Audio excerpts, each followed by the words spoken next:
Everywhere you look online, you'll see varying opinions about Phil Foden. Some say he's overrated, and some say he's one of the best players in the world. I'm not the biggest fan of Foden as a footballer, and in this video, I'll share my honest thoughts about him. First, let's talk about his skill set as a player. What kind of player is he? I think his technical quality is exceptional. In terms of just technical ability, he's one of the best players in the Prem. He has an excellent first touch, excellent close control. He is a great finisher. He can strike a football very well, and he has great technique overall. However, I don't think his ability to impact the game is as good as everybody thinks it is. Foden is a very specific player. He thrives in central areas, but specifically in tight areas and on the half turn. He is a player that thrives in pockets of space. This is fine, but he is limited as a player. Last season, he executed this type of style perfectly. He played centrally for most of the season. He found pockets of space and scored a load of goals because he is a very good goal threat.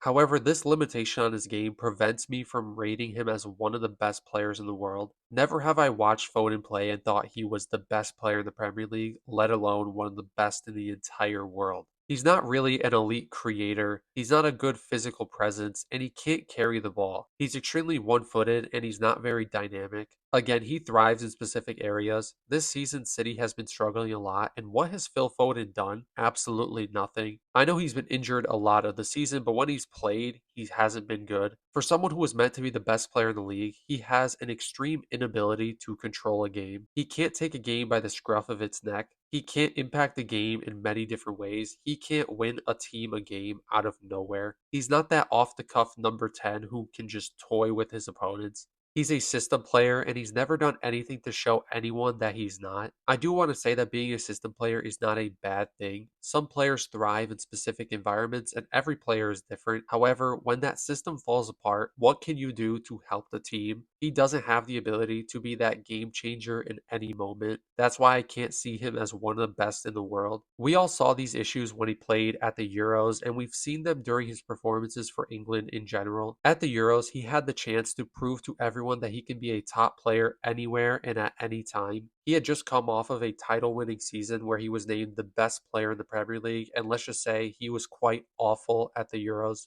England didn't play good football at all, but in that 7 game tournament, Foden had zero good moments and zero good performances. Yes, he did play out of position, but that sort of proves my entire point. He wasn't good enough to start in that number 10 position because Jude Bellingham was there. Jude Bellingham is everything that Foden isn't. Bellingham is a physical presence, he's a good ball carrier, he can impact the game anytime he wants. Jude Bellingham didn't even have that good of a tournament, but it was the right choice to play him in the 10 ahead of Foden. The only reason Foden was in the starting lineup was because of his name and reputation. He is not a winger and he can't impact the game from that far wide. Then throughout the tournament, Southgate made some adjustments to get the best out of Foden and it failed. He still didn't show up even when he was given the perfect opportunity to. Look, I think Foden is a great player. I just don't think he's up there with the best players in the world. I don't think he'll ever become an all time great at any level, which is a shame because he has loads of technical ability, but he doesn't have that game breaking quality. Again, he's a great player. Don't take this video as me saying he's bad or anything like that. If you enjoyed the video, please like and subscribe. Comment some more players you think I should talk about and let me know your thoughts on the video. Thank you guys for watching.